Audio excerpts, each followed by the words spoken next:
In this lecture, I will introduce reflection operators. Reflection operators reflect quantum states around an axis. These operators find applications in many algorithms, but our main emphasis is going to introduce them so that we can use them for Grover search algorithm, which will be explained in the following lectures. So, what I will do in this lecture is that I will take two simple examples to introduce reflection operators, and then I will generalize the example to a case which I will then be able to use when we go to Grover search algorithm in the following lecture. So, let's get to the notes. Okay, let me start. Maximize the reflection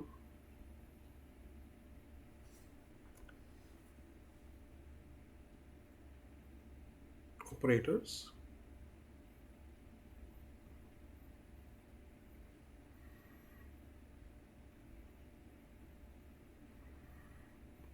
So let's take a state psi.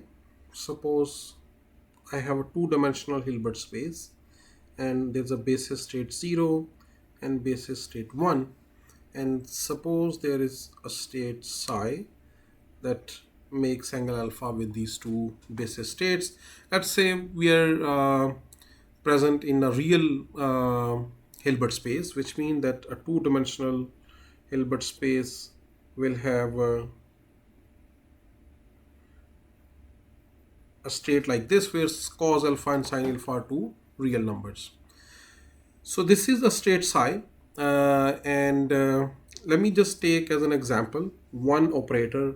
Let me call this operator A, and suppose we take it to be an operator like this. And this is a legitimate operator. You can verify that it's a unitary operator. So if this operator A applies to state psi, suppose I get state psi prime, and let us work out what this state is. So I can work out by explicitly by applying this operator to state psi, and psi is cos alpha 0 plus sin alpha 1. So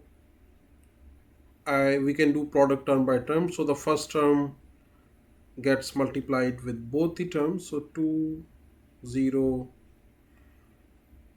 0 0 cos alpha plus 2 0 0 1 sin alpha, and then identity operator, when it applies to the first term I get it back, and when it applies to the second term I get it back. So this identity operator, when applied to both of these states, give us them back, and minus sign comes here. Now this number is 1 because the inner product between 0 and 0. This number is 0, the inner product between 0 and 1. So this term goes away, and the first term gives us 2 cosine alpha 0, and then we have last two term cosine alpha 0 minus sine alpha 1, and this becomes cosine alpha 0 minus sine alpha 1, because this is 2 cosine alpha, this is 1 cosine alpha, and these are both 0 0 cuts, so we can combine them, and this is a state that becomes psi prime. So let's see if I plot this psi prime state on the same plane. So this is psi prime state, and this is also making angle alpha with the 0 axis, but on the other side, because this component is positive and this component is negative. So you see that this state has negative component along one axis and positive component along 0 axis. And now we can clearly see that this operator A has reflected this state psi around this 0 axis, because this angle and this angle, they are both the same. So this has worked out as a reflection operator for this case. Let's take another example. Let me go to the next page, and suppose that I now have another operator B, and I define it like 2 1 1 minus identity. And again, the original state was this psi, making angle alpha with 0 axis. So let's get state psi double prime by applying this B operator on the original state psi. So operator B is 2 1 1 minus identity applied to original state cosine alpha 0 plus sine alpha 1. And now again this term applies to both terms one by one. So 2 1 1 0 cosine alpha plus 2 1 1 sine alpha, and identity operator applies to both terms and gives them as it is with minus sign because there's a minus sign in front. And so this is 0 and this is 1, so we are left with 2 sine alpha 1 minus cosine alpha 0 minus sine alpha 1, and when we combine this and this together, cosine alpha 0 as it is, and then this is plus 2, this is minus 1, so we're left with plus sine alpha 1.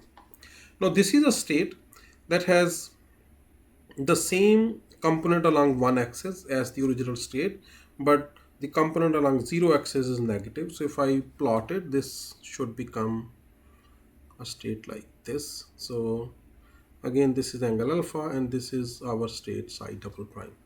And we can clearly see that this operator B now has reflected the state around this one axis. So it means, as a general rule, we can see that if we have an operator of this type, and whatever state is written here and here, this operator reflects the state around this axis. Okay, so we can actually see this thing in general as well, that let's say we again take this state psi, making angle alpha with state 0, but this time we take the operator C like this, 2 times some S minus identity, where S is now not 0, not 1, but it is some other state. Let me put this state S somewhere here. And suppose that this state S makes some angle beta with the with this axis. And actually instead of S, let's call it phi, because I want to use S later on in Grover algorithm for something else. So let's call it just phi. So suppose this operator C is defined like this, where the state phi is some state in this plane spanned by 0 and 1. So let's see what's the action of state, and let me call this state some psi triple prime, the state that I get after applying this operator C to this psi. So our operator is 2 phi minus identity applied to cosine alpha 0 plus sine alpha 1. So this is our state psi, that it has this angle alpha with 0 axis, so there's a cosine and then sine alpha with the 1 axis. So let's work it out. So this is 2 phi 0 cos alpha plus 2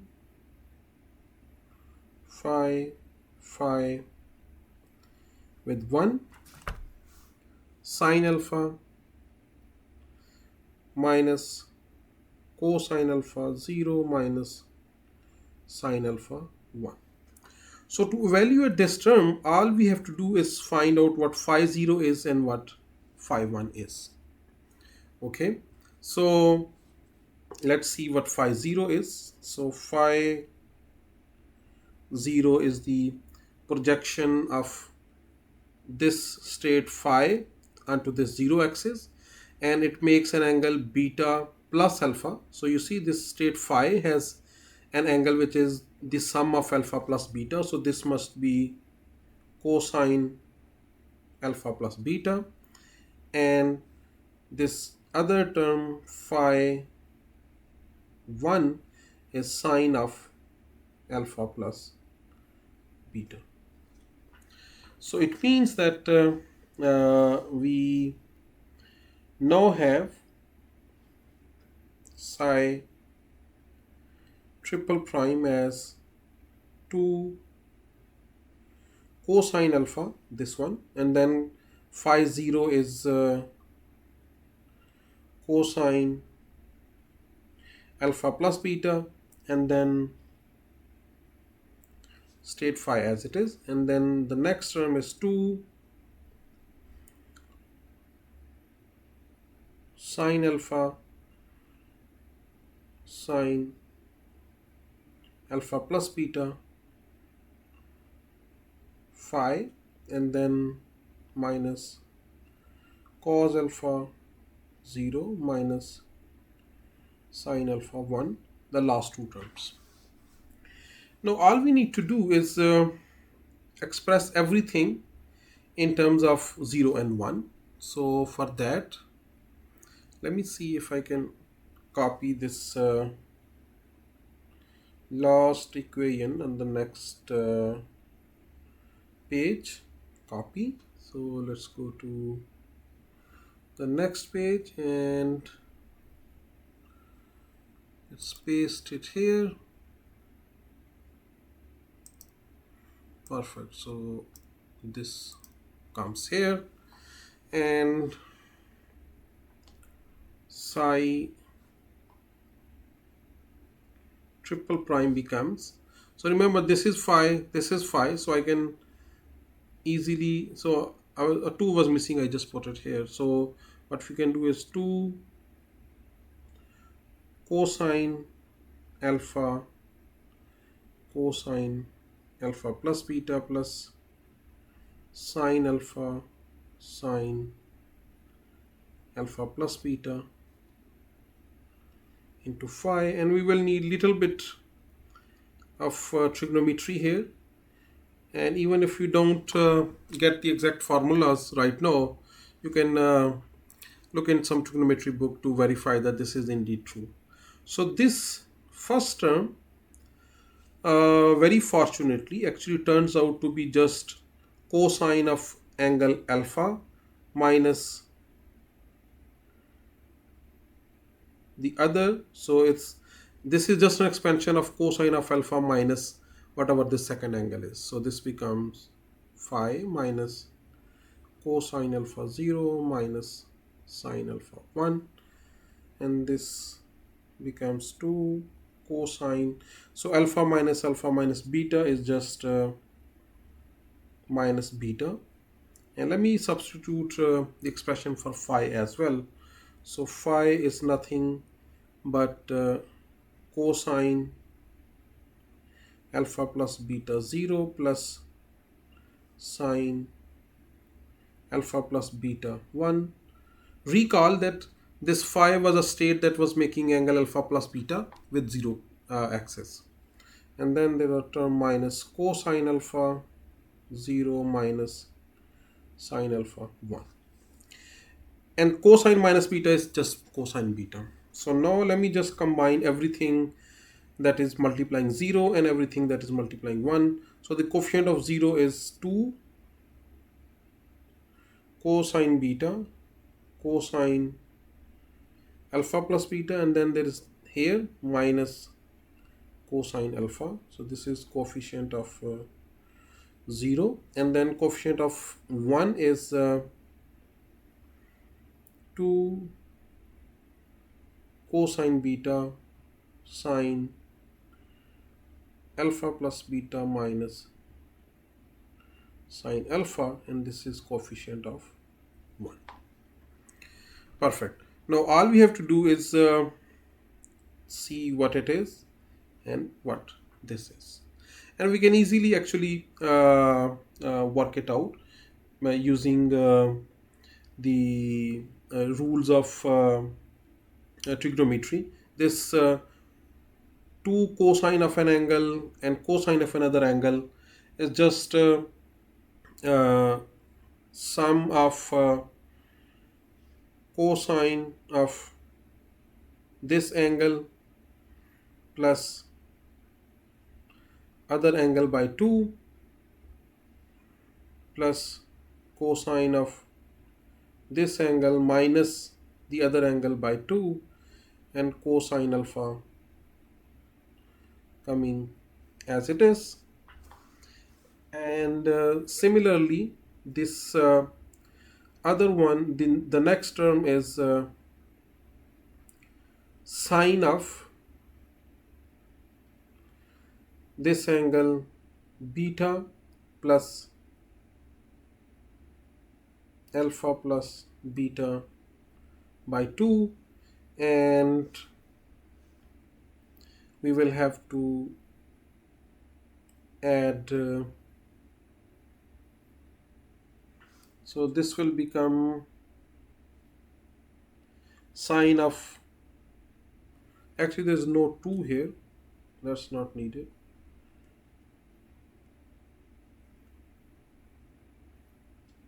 So this is just this, just put it down a little bit. So this is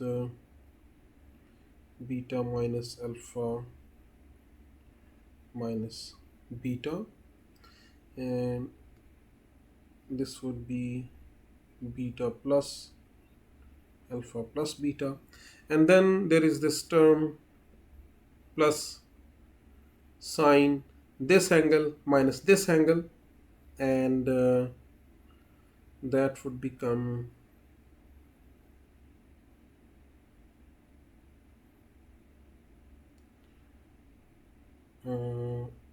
actually it would be this minus this, and it would simply become sine alpha, and then there is minus sine alpha coming from the next term. So this becomes this, and let's just see right here. So actually this cosine terms cancels with this because beta minus beta gone, so only alpha is there, so cosine alpha cancels with cosine alpha. Similarly sine alpha here cancels with this sine alpha, and we are left with this term cosine alpha plus 2 beta, and here sine alpha plus 2 beta, and this becomes let's see, we insert a new page. So this becomes,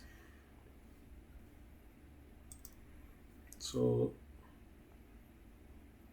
psi triple 3 becomes cosine alpha plus 2 beta 0 plus sine alpha plus 2 beta 1.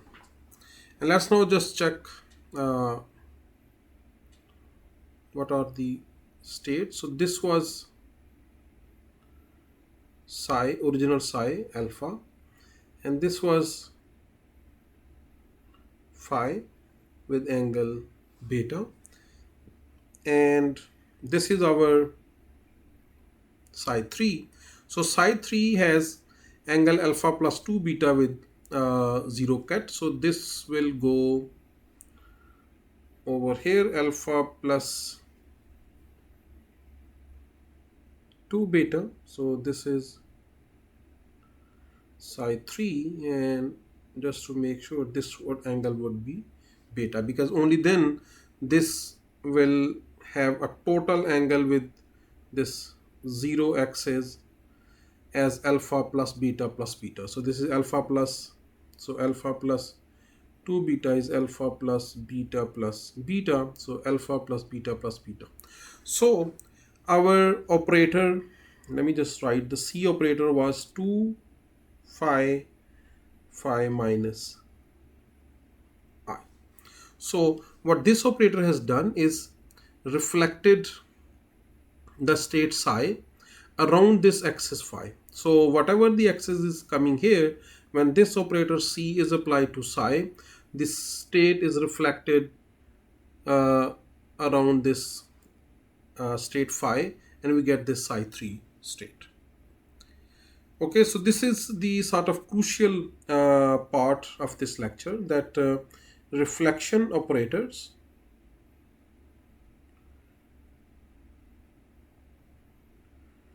reflect are defined as like this, and they reflect around phi state. So whatever state you apply to, you apply C to psi, so psi gets reflected around this axis phi. So these operators are the one that helps take, transform state from one angle to another angle, and then we use it for algorithms like Grover search algorithms. And uh, just a couple of words about how we can construct these operators. I'll have more to say about them in later on, but let's say, like, if I have this operator A that we started initially with, like this, so how can I construct this operator? So this is a simple operator that if you think of this, expand this I operator, I is like this. So like in terms of identity operator, I can think of like this. So this 2 minus 1 is 1. So we can think of it like this. So what it does, it gives positive phase to 0 state and negative phase to 1 state. And suppose if I have another operator like this.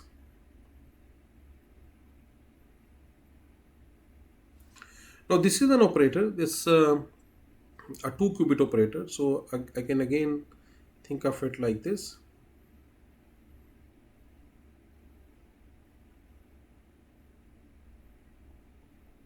Identity is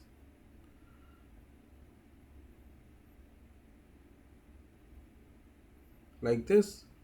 So this is 1 0 0 0 0 minus 1.